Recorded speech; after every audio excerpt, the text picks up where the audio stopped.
आज हम शुरू करने वाले हैं अपना lesson number 2 acid basis and salts.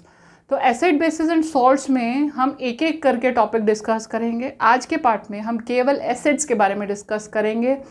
Acids जो जितने भी सब्सटेंसेस होते हैं वो सारे के सारे 3 कैटेगरीज में डिवाइड किए जा सकते हैं, एसिड, बेसिस एंड सॉल्ट्स। ठीक है, तो यहाँ पर हम एसिड की बात करेंगे। लेसन में हम इंडिकेटर की भी बात करेंगे। इंडिकेटर्स क्या होते हैं वो भी हम बताएंगे। इंडिकेटर्स एक्चुअली ऐसे कुछ नेचुरली अकरिंग सब्सटेंसेस होते हैं, कुछ ऐसे मटेरियल्स होते हैं जो कि हमें एसिड और बेस, कोई गिवन सब्सटेंस एसिड है या बेस है, ये डिटेक्ट करने में हेल्प करते हैं। ठीक है, तो उससे पहले हम सबसे पहले एसिड के बारे में बात करेंगे, फिर बेसिस के बारे में करेंगे और फिर इंडिकेटर्स के बारे में। तो एसिड्स क्या होते हैं? एसिड्स को पहचानने के लिए देखिए दुनिया में बहुत सारी चीज़ें हैं, उसमें आपको एसिड और बेस की पहचान कैसे करनी है, ये कैसे पता चलेगा। सबसे पहला जो हम पहले फिज़िकल प्रॉपर्टीज़ के बारे में बात करेंगे कि एसिड्स की फ़िज़िकल प्रॉपर्टीज़ क्या होती हैं। एसिड्स जो हैं वो उनकी फ़िज़िकल प्रॉपर्टी क्या होती है, उसमें सबसे पहला काम है कि उनका जो सबसे पहली जो बात है वो है उनका जो टेस्ट होता है वो सार होता है। ठीक है, दे हैव सार टेस्ट, यानी कि वो टेस्ट में खट्टे होते हैं। और बहुत सारी चीज़ें जो आप डेली में खाते हो, यूज़ करते हो, जैसे कि ऑरेंजेस या फिर आपके विटामिन सी वाली जो बहुत सारी चीज़ें, विटामिन सी भी अपने आप में एक वो है एस्कॉर्बिक एसिड, वो भी एसिड ही होता है। लेमन जूस में आपको बहुत सारा विटामिन सी मिलता है, इसीलिए वो खट्टा लगता है आपको। तो इस तरीके की बहुत सारी चीज़ें हैं जिनमें आपको डेली लाइफ में एसिड आप लोग यूटिलाइज़ करते हो, अपनी बॉडी में यूटिलाइज़ करते हो, मतलब आप इनटेक करते हो। आपके बहुत सारे जो नेचुरली अकरिंग एसिड्स होते हैं उनमें एक एस्कॉर्बिक एसिड है जो कि आपको उसमें मिलता है आपके ये खाने के, उसमें जो खट्टी चीज़ें आप खाते हो, जैसे कि आम है, मैंगो, रॉ मैंगो जो आप खाते हो, इसका एग्जाम्पल क्या है? इसका एग्जाम्पल होता है, एक तो हो गया आपका लेमन, ऑरेंज, रॉ मैंगो, और ऐसी पता नहीं कितनी चीज़ें जो आप अपनी डेली लाइफ में खाते हैं और जिनका टेस्ट जो है आपको सार लगता है। बहुत सारे बच्चे एक टार्टरिक एसिड, एक बहुत ही पहले बहुत खाया करते थे, अभी तो पता नहीं, लेकिन यूजुअली बच्चे बहुत खाते थे, वो भी टार्टरी कहते थे उसे। लेकिन वो होता क्या था? वो होता था टार्टरिक एसिड। वो एक्चुअली हमने जब पढ़ा तब हमें समझ में आया कि वो होता क्या है, वो होता है टार्टरिक एसिड। तो पहली बात तो ये हो गई कि एसिड्स जो है उनका टेस्ट होता है वो सार होता है, मतलब ये इसकी फिजिकल प्रॉपर्टी है। दूसरी बात, इनकी क्या पहचान होती है कि they turn blue litmus red. अब ये लिटमस क्या होता है? लिटमस एक, अभी मैंने बात की इंडिकेटर्स की, तो लिटमस एक इंडिकेटर होता है। लिटमस एक तरह की जो इंडिकेटर्स होते हैं यूजुअली वो क्या होते हैं? वो डाई होती है एक टाइप की, नेचुरली अकरिंग, किसी भी प्लांट का एक्सट्रैक्ट हो सकता है वो। तो वो डिपेंड करता है कि जब हम उसे यूज़ कर रहे हैं तो वो एसिड और बेसिस में डिफरेंट रिजल्ट्स देता है, जिससे कि हमें पता लगता है कि ये चीज़ जो गिवन सब्सटेंस है वो एसिड है या बेस है। तो जब हम लिटमस की बात करते हैं तो लिटमस एक प्लांट का एक्सट्रैक्ट होता है। बेसिकली उसका जो न्यूट्रल कलर होता है वो पर्पल होता है, लेकिन यहाँ पर आपको लेबोरेटरीज़ में रेड लिटमस पेपर और ब्लू लिटमस पेपर मिलते हैं। आप वो अपनी लेबोरेटरी से लेकर कभी भी चेक कर सकते हो। आपको कोई भी जो आपका जो आप लेमन जूस पे ट्राई कर सकते हो उसे, तो आपको पता लग जाएगा कि वो हमेशा ब्लू लिटमस को रेड में कन्वर्ट करता है। अब अपने लेबोरेटरी से अगर रेड लिटमस पेपर लोगे और वो उसे उस पर टच करोगे या उस पर आप लेमन जूस डालोगे तो आपको पता लग जाएगा कि वो एसिडिक नेचर का है। ठीक है, तो ब्लू लिटमस ये आपको पेपर्स मिलते हैं, इसके लिक्विड में भी होता है, लेकिन ये आपको आपकी जो लेबोरेटरीज होती हैं उसमें हमेशा पेपर्स में मिलेगा। रेड लिटमस पेपर मिलेगा, ब्लू लिटमस पेपर मिलेगा। तो आपका जो एसिड है वो ब्लू लिटमस को रेड में कन्वर्ट करता है, ये भी इसकी एक पहचान होती है। आप हर चीज़ को टेस्ट करके तो नहीं बता सकते ना, हर चीज़ को टेस्ट करके तो नहीं चेक करोगे, क्योंकि बहुत सारे एसिड्स ऐसे होते हैं जो बहुत ज़्यादा स्ट्रॉन्ग होते हैं, जो नेचुरली अकरिंग एसिड्स होते हैं वो तो माइल्ड एसिड्स होते हैं, जिसे आप कंज्यूम कर लेते हो तो आपको इतनी प्रॉब्लम नहीं होती।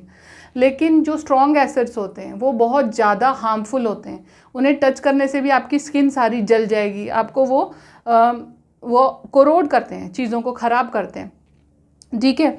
तो जो दूसरी बात, तीसरी बात है, जो एसिड्स होते हैं वो इलेक्ट्रिसिटी कंडक्ट करते हैं, ठीक है, दे कंडक्ट इलेक्ट्रिसिटी, या कहें कि वो इलेक्ट्रोलाइट होते हैं, इलेक्ट्रोलाइट होते हैं, ठीक है। ये हो गया, इलेक्ट्रोलाइट होते हैं। क्यों होते हैं? क्योंकि जो एसिड्स होते हैं वो जब भी हम उन्हें वाटर में डिज़ोल्व करते हैं तो वो अपने आयंस को सेपरेट कर देते हैं, जो हाइड्रोजन आयन होता है उसे वो लिबरेट कर देते हैं, सेपरेट कर देते हैं वाटर के अंदर, तो जो सॉल्यूशन होता है उसके अंदर, उसके कारण जो इलेक्ट्रिक चार्ज होता है वो हमेशा आयंस के थ्रू ही ट्रैवल करता है, तो इसीलिए वो कंडक्ट करता है इलेक्ट्रिसिटी। एसिड्स जो होते हैं वो इलेक्ट्रिसिटी कंडक्ट करते हैं। अब तीसरी प्रॉपर्टी, चौथी प्रॉपर्टी, एसिड्स जो हैं वो मेटल्स के साथ रिएक्ट करते हैं। Acids react with metals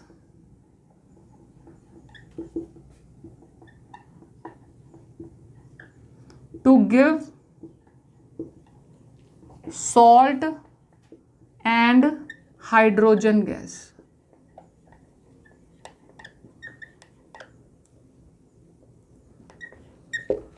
To give salt and hydrogen gas. एक मेटल को आप जब एसिड के साथ रिएक्ट करते हो तो आपको बदले में क्या मिलता है? मेटल का सॉल्ट और हाइड्रोजन गैस, ठीक है, हाइड्रोजन गैस ही लिख दो, हाइड्रोजन गैस, ठीक है। मेटल फॉर एग्जांपल अगर हम जिंक का मेटल लेते हैं, जिंक प्लस एसिड लिया हमने सल्फ्यूरिक एसिड H2SO4, इससे हमने इसे रिएक्ट करवाया तो हमें क्या मिलेगा? जिंक का सल्फेट प्लस हाइड्रोजन गैस। ये इसका एक एग्जाम्पल है। एसिड्स जो हैं वो मेटल कार्बोनेट्स और मेटल हाइड्रोजन कार्बोनाइट्स के साथ भी रिएक्ट करते हैं और हमें क्या प्रोवाइड करते हैं? Salt plus carbon dioxide plus water. जब एसिड्स जो हैं वो मेटल कार्बोनेट्स और मेटल हाइड्रोजन कार्बोनेट्स के साथ रिएक्ट करते हैं तो हमें मिलता क्या है? Salt plus carbon dioxide plus water, ठीक है। कोई भी एसिड जब फॉर एग्जांपल अगर हम सोडियम कार्बोनेट के साथ Na2CO3 के साथ Na2CO3 के साथ रिएक्ट करवाते हैं सोडियम हाइड्रोजन क्लोराइड HCl को, तो हमें क्या मिलता है? NaCl plus CO2 plus H2, ठीक है। तो ये क्या हो जाएगा? 2NaCl 2HCl, ये मिल जाएगा हमें।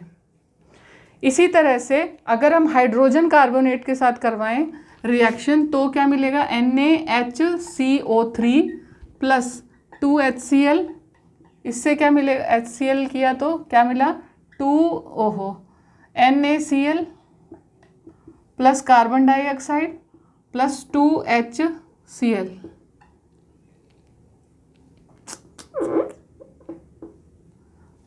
तो हो गया NaCl और H2O मिल गया, ठीक है। वाटर, कार्बन डाइऑक्साइड और सॉल्ट, ये तीनों चीज़ें हमें इसमें मिल गई। चाहे हम कार्बोनेट से रिएक्ट करें चाहे हाइड्रोजन कार्बोनेट से रिएक्ट करें, एसिड्स हमेशा हमें सॉल्ट, कार्बन डाइऑक्साइड और वाटर प्रोवाइड करते हैं, ठीक है। इसी तरह से एसिड्स को जब हम बेसिस के साथ रिएक्ट करते हैं, बेसिस के साथ रिएक्ट करते हैं तो भी हमें सॉल्ट प्लस वाटर मिलता है। कोई भी एसिड जब बेस के साथ रिएक्ट करता है तो उसे सॉल्ट प्लस वाटर मिलता है और इस रिएक्शन को क्या कहते हैं? Neutralisation reaction. न्यूट्रलाइजेशन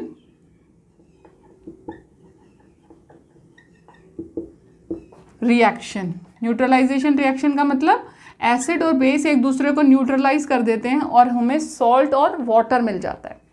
इसी तरह मेटल के हाइड्रोक्साइड्स जो होते हैं वो भी बेसिक नेचर के ही होते हैं और उनके साथ रिएक्ट करके भी एसिड हमें सॉल्ट और वाटर ही प्रोवाइड करता है। तो for example NaOH plus HCl gives us NaCl plus H2O। Sodium hydroxide HCl यानी हाइड्रोक्लोरिक एसिड रिएक्ट करते हैं, सोडियम क्लोराइड और वाटर मिल जाता है। इसी तरह हमारे साथ हमारे जो मेटल के ऑक्साइड्स होते हैं, मेटल ऑक्साइड्स के साथ भी रिएक्ट करके metal oxides react with acid to give salt plus water, salt and water. ठीक है, तो इसका मतलब जो मेटल ऑक्साइड्स होते हैं they are basic in nature, इनकी जो नेचर होती है वो बेसिक होती है, बेस के फॉर्म में होते हैं ये। और ये जो हमेशा रिएक्ट करके एसिड के साथ जो सॉल्ट और वाटर बनाता है दैट मीन्स वो न्यूट्रलाइजेशन रिएक्शन की तरह, दैट मीन्स वो बेसिक नेचर का है। जो हम एंटासिड, हम इसको स्टार कर लेते हैं कि जो हम एंटासिड पीते हैं, कभी कभी जब हमें एसिडिटी की प्रॉब्लम होती है तो हम एक एंटासिड पीते हैं। वो एंटासिड बेसिकली क्या होता है, वो एल्कली होता है। एल्कली मतलब बेस डिजॉल्व्ड इन वाटर। ठीक है, एल्कली होता है वो, और वो उसको कहते क्या है, milk of magnesia. Milk of magnesia होता है वो। बेसिकली वो होता क्या है, मिल्क ऑफ मैग्नीशिया तो उसका नाम है, वो क्या होता है, मैग्नीशियम हाइड्रोक्साइड होता है, मैग्नीशियम हाइड्रोक्साइड होता है। ठीक है, इसी तरह से मेटल्स जो होते हैं, वो एसिड्स जो होते हैं, उनकी और बहुत सारी प्रॉपर्टीज़ हैं। एक और प्रॉपर्टी है कि मेटल्स जो हैं, वो एसिड्स जो हैं सॉरी, वो कोरोसिव होते हैं नेचर में। कोरोसिव का मतलब जिस भी सरफेस के साथ वो लगते हैं उसको वो डिस्ट्रॉय करते हैं। अगर वो आपकी स्किन पे लग रहे हैं तो उसे डिस्ट्रॉय कर रहे हैं। Acids are corrosive in nature, are corrosive in nature. ठीक है, वो मेटल के साथ या वुड की चीज़ों को या आपकी स्किन को या पेपर को, क्लॉथ को, किसी भी चीज़ पर अगर स्ट्रॉन्ग एसिड जो है वो टच होता है तो वो उसको डिस्ट्रॉय करता है। उसके जो सरफेस होता है वो उसे डिस्ट्रॉय करता है, उसे कोरोड कर देता है या उसे ईट अप कर लेता है। इसीलिए कहते हैं कि एसिड जो हैं वो कोरोसिव होते हैं नेचर में। ये जो कोरोसिव नेचर है ये डिपेंड करती है, स्ट्रॉन्ग एसिड्स जो होते हैं वो कोरोजन बहुत ज़्यादा करते हैं, इसीलिए वो बहुत ज़्यादा हार्मफुल होते हैं। लेकिन जो वीक एसिड्स होते हैं वो कंपैरेटिवली आपकी स्किन को या और चीज़ों को इस तरीके से इतना ज़्यादा कोरोड नहीं कर सकते। तो ये डिपेंड करता है कि एसिड किस टाइप का है। अगर स्ट्रॉन्ग एसिड है तो कोरोजन बहुत ही फास्ट होगा, इसीलिए आपकी स्किन को या किसी भी सामान को अगर आप एसिड के डायरेक्ट कांटेक्ट में रखते हैं तो वो ख़राब हो सकता है। और अगर वीक एसिड है तो आपको उस पर कोई इतना ज़्यादा इफ़ेक्ट नहीं होगा या जो प्रोसेस है वो काफ़ी स्लो होगा। जब हम बात करते हैं एसिड के कोरोसिव नेचर की तो हम साथ में उसमें फिर हमें ये भी मेंशन कर देना चाहिए कि जो एसिड्स होते हैं, acids are never stored in metal containers, never stored in metal containers. क्यों? क्योंकि वो मेटल के साथ रिएक्ट करके, हमने पहले ही पढ़ा है कि मेटल के साथ रिएक्ट करके सॉल्ट और हाइड्रोजन गैस बना लेते हैं। Acids are never stored in metal container, या तो वो ग्लास में या फिर ज़्यादातर तो वो ग्लास कंटेनर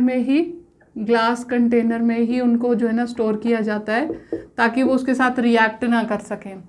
ठीक है, अब बात करें हम स्ट्रॉन्ग और वीक एसिड्स की। कौन से एसिड स्ट्रॉन्ग होते हैं, कौन से वीक होते हैं? वीक एसिड्स वो होते हैं जो कि नेचुरली अकरिंग एसिड्स होते हैं। ज़्यादातर जो आपको नेचर में मिलते हैं, नॉर्मली आपके फ्रूट्स वगैरह में जो आपको एसिड्स मिलते हैं वो सारे जो एसिड्स होते हैं वो सब वीक एसिड्स होते हैं। ठीक है, और जो मिनरल एसिड्स होते हैं, स्ट्रॉन्ग एसिड्स कौन से होते हैं? वो एसिड्स जो मिनरल एसिड्स होते हैं, वो यहाँ पर क्या आएगा, naturally occurring acids, naturally occurring, ज़्यादातर वही होते हैं, और केस थोड़ा बहुत एक्सेप्शन भी हो सकता है। स्ट्रॉन्ग एसिड्स कौन से होते हैं? जो मिनरल एसिड्स होते हैं, जो मिनरल से बनते हैं, sodium hydrogen chloride, sulphuric acid, इस तरीके के जो एसिड्स होते हैं वो सारे के सारे आपके नाइट्रिक एसिड, ये सब के सब क्या होते हैं? स्ट्रॉन्ग एसिड्स होते हैं। मिनरल्स से जो बनते हैं वो मिनरल एसिड्स जो होते हैं वो ज़्यादातर स्ट्रॉन्ग एसिड्स ही होते हैं। अब स्ट्रॉन्ग और वीक का कैसे डिसीजन होता है कि कौन सा एसिड स्ट्रॉन्ग है और कौन सा वीक है? तो जब एसिड का आयनाइजेशन होता है, एसिड्स की प्रॉपर्टी क्या है कि वो एसिड की तरह कब रिएक्ट करते हैं? जब वो एक्वस सॉल्यूशन में होते हैं, और एक्वस सॉल्यूशन में वो हाइड्रोजन आयन जनरेट करते हैं, hydrogen ion H positive ion generate करते हैं।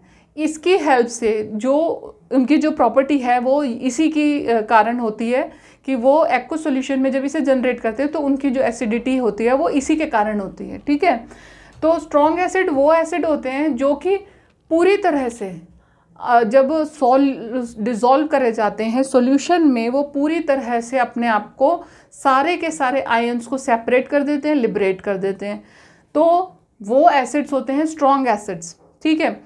और जो पार्शियली अपने आयंस को लिबरेट करते हैं या सेपरेट करते हैं वो होते हैं वीक एसिड्स, यानी कि सारे के सारे मॉलिक्यूल्स अपने पास से हाइड्रोजन आयन को नहीं छोड़ेंगे, तो वो होंगे वीक एसिड्स। और जो स्ट्रॉन्ग एसिड्स होंगे उसमें क्या होगा? सारे मॉलिक्यूल्स अपने अपने आयंस को कंप्लीटली एक्वस सॉल्यूशन में आज़ाद कर देंगे, उन्हें फ्री कर देंगे मूव करने के लिए। तो तब ये ही डिफरेंस होता है स्ट्रॉन्ग एसिड और वीक एसिड में। वीक एसिड और स्ट्रॉन्ग एसिड का कंसंट्रेशन से कोई लेना देना नहीं है।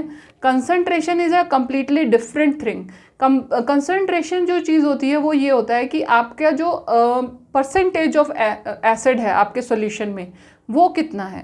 अगर आपका जो एसिड में जो सॉल्यूशन है, वो जो आपका जो सॉल्यूशन है उसमें एसिड का अमाउंट ज़्यादा और वाटर का कम है तो वो कंसंट्रेटेड सॉल्यूशन है। अगर एसिड कम और वाटर का रेशियो ज़्यादा है तो वो आपका डाइल्यूटेड सॉल्यूशन होगा।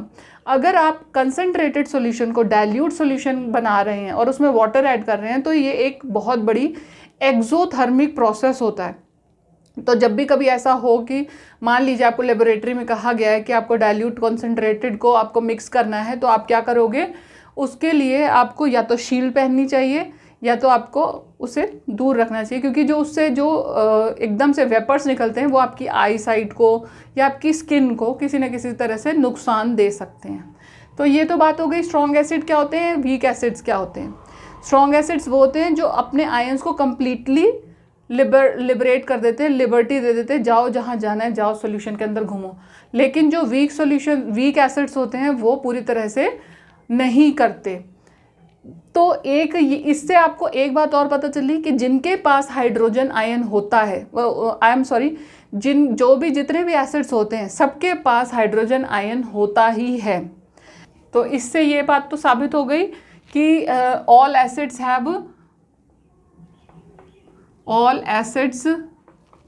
हैव हाइड्रोजन आयन, ठीक है। लेकिन अगर ये बात तो एक तरफ से तो ठीक है कि जितने भी एसिड्स हैं उनके पास हाइड्रोजन आयन होता है, लेकिन जिन सबके पास हाइड्रोजन आयन होता है वो सबके सब एसिड्स नहीं होते। But all the substances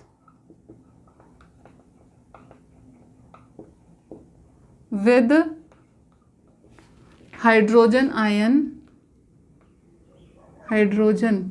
are not acids. For example glucose के पास एसिड होता है, ग्लूकोज के पास हाइड्रोजन होता है, लेकिन वो अपना एक्वस सॉल्यूशन में कभी भी अपना हाइड्रोजन को लीव नहीं करता, उसे सेपरेट नहीं करता, इसीलिए वो एसिड नहीं होता। Glucose has hydrogen but does not release it in aqueous solution.